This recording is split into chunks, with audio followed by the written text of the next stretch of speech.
Students not for profit concern, textbook question number 14. See on your screen, balance sheet as on 31 April 2018 last year का balance sheet आपको दिया है and receipt and payment is given.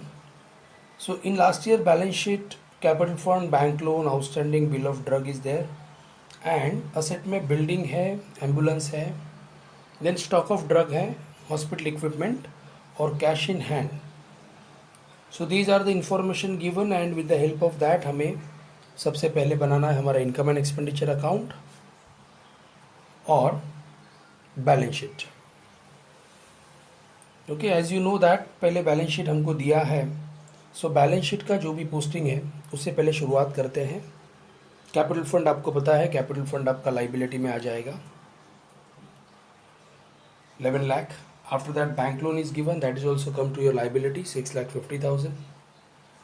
And outstanding bill of drugs, इसका मतलब ये एक hospital है तो इन्होंने जो मेडिसिन लिए थे उस मेडिसिन का 50,000 अभी तक देना बाकी है, ड्यू है, तो ये भी हम लाइबिलिटी में शो करेंगे 50,000. After that asset, but as you see that building जो 10,50,000 है उस पर आप देखोगे तो second adjustment is about depreciation on building, that's why building में असेट में लिखूंगा, but I will post that amount into inner column. So building inner column 10,50,000. Then again there is adjustment on ambulance, so I will post ambulance also in inner column 4 lakh. Stock of drug, okay, ये जरा अच्छी तरह समझ लो. आपको लगेगा this is given in a asset side in old balance sheet, but now I am going to post this stock of drug to expenditure. okay, ये क्यों मैं expenditure में पोस्ट कर रहा हूँ ये पहले समझना बहुत ज़रूरी है. सी, ड्रग्स का मतलब क्या होता है? मेडिसिन. हॉस्पिटल में मेडिसिन हम जब यूज़ करते हैं, मेडिसिन यूज़ किया जाता है, इट्स लाइक अ एक्सपेंडिचर. तो आप बोलोगे फिर इसे पुराने बैलेंस शीट में इसे असेट में क्यों दिखाया है? सिंपल एक एग्जांपल ले लो. सपोज इस हॉस्पिटल ने 10,000 का मेडिसिन लास्ट ईयर परचेज किया था. उस 10,000 का जो मेडिसिन उनके पास था पूरे लास्ट ईयर में, आउट ऑफ दैट 10,000 सपोज उन्होंने 8,000 का मेडिसिन यूज़ कर लिया अपने पेशेंट पे, और जो 2,000 का मेडिसिन उनके पास बचा था वो क्लोजिंग स्टॉक ऑफ मेडिसिन था, क्लोजिंग स्टॉक ऑफ ड्रग्स था, और वो डेफिनेटली वो अगले साल वो यूज़ कर सकते हैं. इसलिए उन्होंने वो क्लोजिंग स्टॉक ऑफ ड्रग है वो असेट में लिखा था. तो वही इस प्रॉब्लम में देखो, इनका स्टॉक ऑफ ड्रग है 42,000. मैं आपको सिंपल एग्जांपल देता हूँ. सपोज इन्होंने लास्ट ईयर में 1 लाख का ड्रग्स लाया था.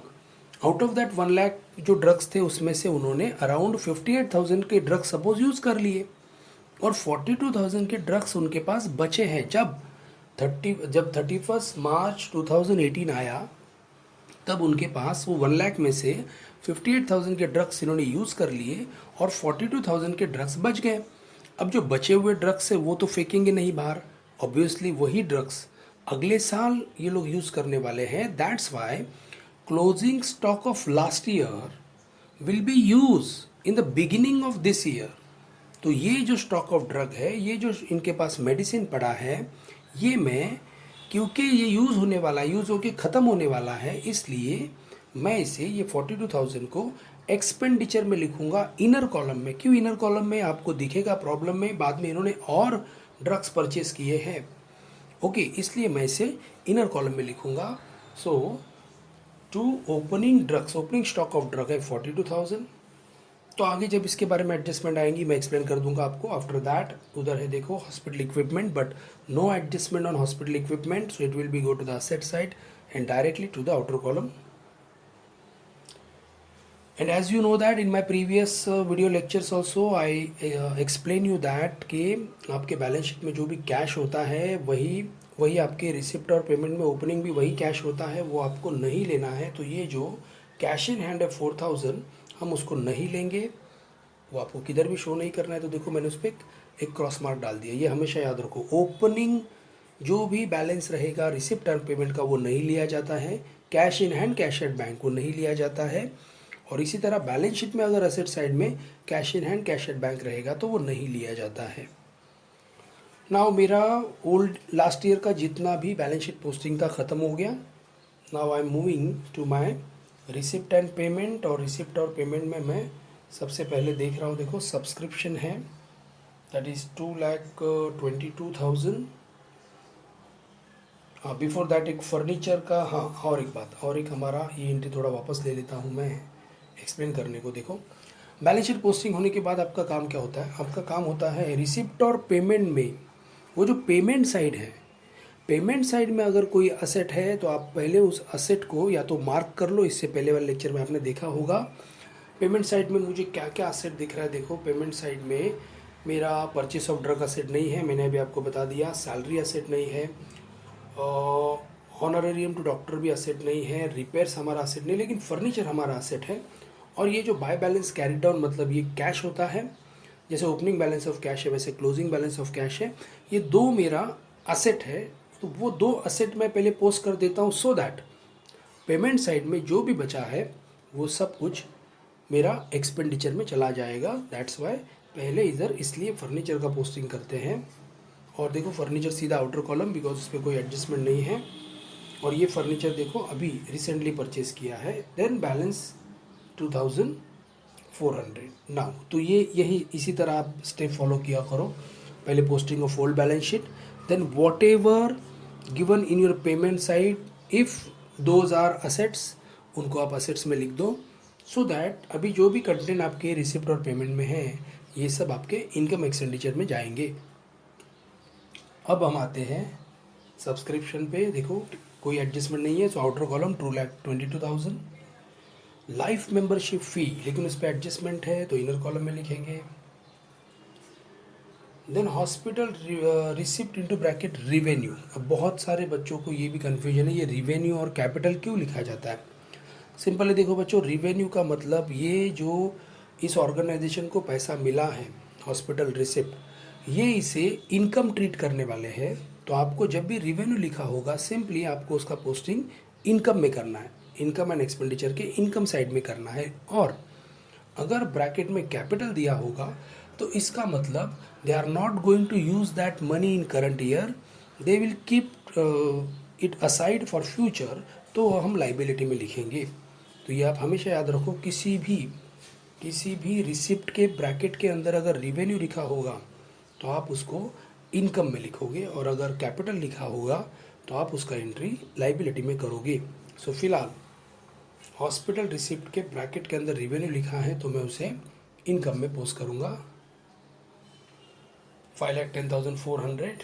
सो my receipt side is over. Now moving to payment side. अब पेमेंट साइड में ज़रा अच्छी तरह पहला ही एक्सपेंसेस अच्छी तरह समझ लो। जैसे कि मैंने आपको बता दिया कि ये जो फर्म है, इस फर्म पे देखो इनके लाइबिलिटी में ऑलरेडी हमने 50,000 का एंट्री किया है। Outstanding bill of drug 50,000। इसका ज़रा प्रैक्टिकल मतलब समझ लो। इसका मतलब इन्होंने जिनसे भी वो ड्रग परचेस किए थे उनको अभी तक 50,000 देना बाकी है। ओके, 50,000 का कर्जा है इस हॉस्पिटल पे। इनको ये 50,000 जिधर से इन्होंने ड्रग्स परचेस किए हैं उनको देने हैं। अभी तक इन्होंने 50,000 नहीं दिए हैं। ओके, सो जब ये उनके पास गए वापस और ड्रग्स परचेस करने के लिए, तो देखो इन्होंने क्या लिखा उधर, purchase of drug 2 lakh rupees. Purchase of drug 2 lakh rupees मतलब उसी शॉप में ये गए ड्रग्स लेने के लिए। तो जब ये उधर गए ड्रग्स लेने के लिए तो उन्होंने इनको कहा कि देखिए आपका पिछला 50,000 बाकी है, 50,000 अभी तक आपने दिया नहीं है। तो इन्होंने क्या किया, उस 2 लाख में से 40,000 दे दिए। ये लो 40,000, आपका जो आउटस्टैंडिंग 50,000 है उसमें से ये 40,000 अभी रख लो, हम 10,000 आपको बाद में देंगे। और जो रिमेनिंग 1,60,000 है उसका हमें अभी ड्रग्स दे दो। वापस सुनो, परचेस ऑफ ड्रग 2 लाख लिखा है लेकिन ब्रैकेट में लिखा है ₹40,000 इंक्लूड 2017-18। इसका मतलब 2 लाख का ड्रग्स परचेस किया है, उसमें से जो 40,000 रुपया है वो पिछले साल का पेमेंट कर दिया। देखो पेमेंट में ना ये सब 2 लाख पेमेंट में लिखे हैं, तो 2 लाख पेमेंट में क्यों लिखे, इसका मतलब इस ऑर्गेनाइजेशन ने ड्रग्स वाले को टोटल 2 लाख का पेमेंट किया, उसमें 40,000 का पेमेंट वो किया है जो पिछले साल का आउटस्टैंडिंग था, और रिमेनिंग 1,60,000 का इन्होंने और ड्रग्स परचेस किया होगा, तब वो 2 लाख बने हैं। तो देखो मैं अभी इसका पोस्टिंग कर रहा हूँ। पहले तो 1,60,000 किधर से आया मैंने आपको बता दिए, because in that 2,40,000 is a payment of last year outstanding drug and remaining 1,60,000 is a payment of current year purchase of drugs. तो देखो एड परचेस में मैंने 1,60,000 लिख दिया, ओके। और लेस, देखो आउटस्टैंडिंग ड्रग 50,000 का था ना, उसमें लेस पेमेंट में मैंने 40,000 लिख दिया। मतलब वो जो ड्रग वाले का इस ऑर्गेनाइजेशन पे जो 50,000 का कर्जा था उसमें से 40,000 पे हो गए। तो अभी अभी भी कर्जा बाकी है 10,000 जो नेक्स्ट टाइम दे देंगे हम लोग, ओके। नाउ अब उसके बाद इस पे भी और एंट्री है, देखो परचेस ऑफ ड्रग, इस पे और एडजस्टमेंट होने वाली है, बट बिफोर दैट हम जरा जब एडजस्टमेंट पे जाएंगे तब वो भी देख लेंगे। फिलहाल मैं बाकी पोस्टिंग कर रहा हूँ। तो सैलरी टू स्टाफ मैंने कर दिया 85,000। देन डॉक्टर्स को पेमेंट किया है 4,00,000 रुपीज़। हाँ, बहुत लोगों को ये भी इसका भी मीनिंग नहीं समझता है कि हॉनोरेरियम टू डॉक्टर का मतलब क्या होता है। सी, देखो डॉक्टर एक ऐसा प्रोफेशन है कि जिसको नोबेल प्रोफेशन माना जाता है। तो जब वो आपके लिए कोई डॉक्टर आके काम करता है हॉस्पिटल में, तो जब हम उनको पेमेंट देते तो उसे सैलरी नहीं कहा जाता है, तो हम उनको एक रिस्पेक्ट मनी देते हैं। दैट रिस्पेक्ट मनी, ओके, उसे इस तरह लिखा जाता है, okay. Next is repairs and maintenance, then general expenses. So इस तरह मेरा रिसिप्ट और पेमेंट का भी जो पोस्टिंग था वो ख़त्म हो गया। अब मैं 1 बाय 1 3 एडजस्टमेंट है सिर्फ वो कर लेता हूँ। तो आते हैं वापस हमारे परचेस ऑफ ड्रग पे। ज़रा देखो, ये जो कंसेप्ट है ये मैंने मेरे क्वेश्चन नंबर 1 और 2 में आपको, जब मैंने 1 और 2 का एक कंबाइन वीडियो बनाया था उसमें मैंने आपको ये बहुत अच्छी तरह बताया था, बट आज एक बार वापस एक्सप्लेन करता हूँ, अदरवाइज़ ये एंट्री आपको नहीं समझ में आएगी। एक सिंपल एग्जांपल ले लो।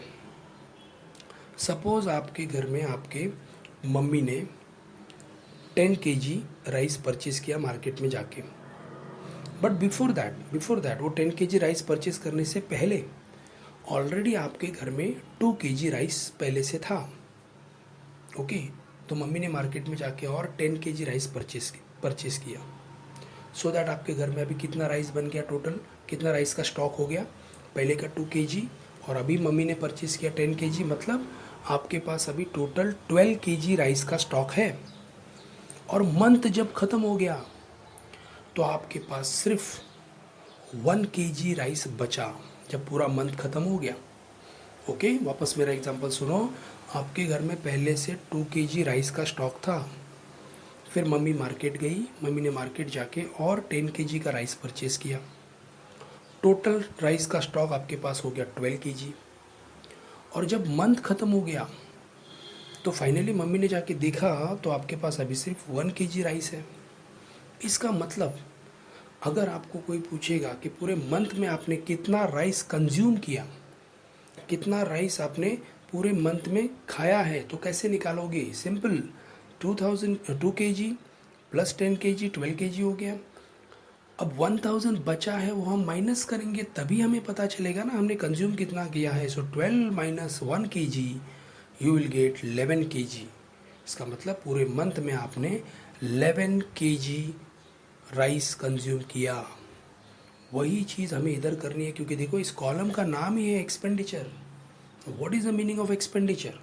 एक्सपेंडिचर का मतलब आपने पूरे साल में कितना स्पेंड किया, कितना खर्चा किया। तो देखो साल के शुरुआत में आपके पास 42,000 के मेडिसिन थे, फिर आप मार्केट गए या शॉप में गए, आपने और 1,60,000 के टोटल ड्रग्स परचेस किए, तो आपके पास हो गए 2,02,000 के ड्रग्स। जैसे मैंने अभी राइस का एग्जांपल दिया, वैसे 2 kg राइस था, मम्मी ने और 10 kg लाया तो 12 kg हो गया। अब हमें ये नहीं निकालना है कि इनके पास कितना बचा है, हमें ये निकालना है कि इन्होंने कितना कंज्यूम किया, बिकॉज इस कॉलम का नाम है एक्सपेंडिचर। एक्सपेंडिचर में हम वो निकालते हैं कि हमने कितना कंज्यूम किया। तो मैंने कैसे बताया कि आपने पूरे मंथ में सैलरी कितना, अपना राइस कितना कंज्यूम किया, तो मैंने कैसे बताया 12 kg में से बचा हुआ 1 kg आपने माइनस किया, तब पता चला कि आपने 11 kg कंज्यूम किया है। उसी तरह टोटल ड्रग्स इनके पास 2,02,000 के थे, और देखो फर्स्ट एडजस्टमेंट साल के एंड में इनके पास 22,000 के ड्रग्स बचे हैं। इसका मतलब इन्होंने यूज़ कितने किए निकालने के लिए मैं ये 22,000 2,02,000 में से माइनस करूँगा, so that I will gate 1,80,000 का ड्रग्स स्पेंड हुआ है।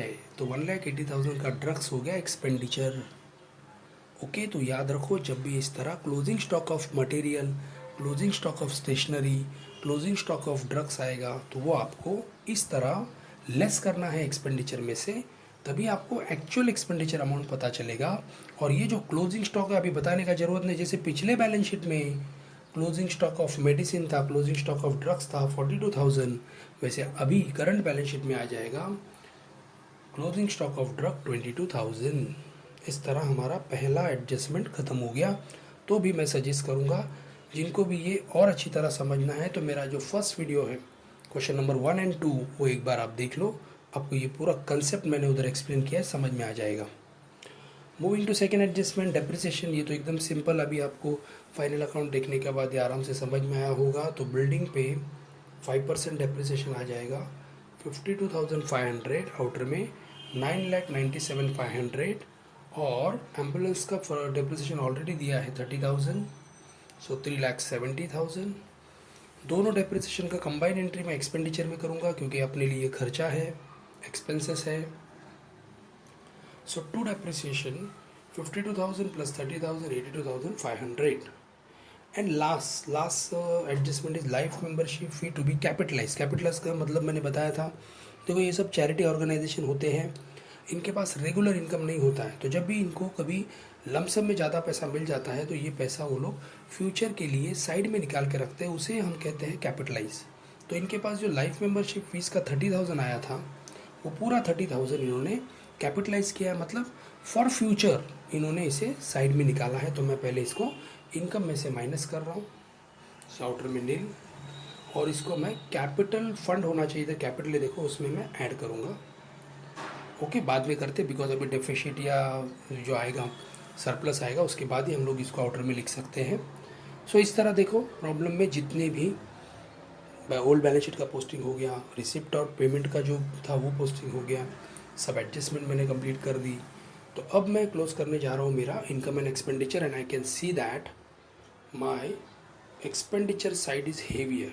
मुझे लग रहा है कि इसका एक्सपेंडिचर थोड़ा हेवी है, तो पहले मैं इधर का टोटल देखो 7,81,500, same I will post to the credit side. Now 7,81,500 minus, अगर ये 2,22,000 एंड 5,10,400 माइनस करो, so I will get deficit. First time देखो मुझे लग रहा है हमारे प्रॉब्लम में हमें डेफिशिट मिला है, तो सरप्लस मिलता है तो हम कैपिटल फंड में प्लस करते हैं। सो डेफिशिट है तो हम हमारे कैपिटल फंड में से माइनस करेंगे। तो 30,000 लाइफ मेंबरशिप फ़ी का प्लस करने के बाद और डेफिशिट का 49,100 माइनस करने के बाद मुझे मिलेगा 10,80,900। And if I make the total of my liability side, that total will be 17,40,900। Same देखो असेट में आना चाहिए, so you can see that 400 is there last 3 digit and 500 is there. Building का 500 है और कैश का 400 है, तो 900 तो लास्ट में आ रहा है। बाकी भी टोटल अगर आप कैलसी से एक बार चेक कर लो आपको मिल जाएगा, दैट इज़ 7,40,900।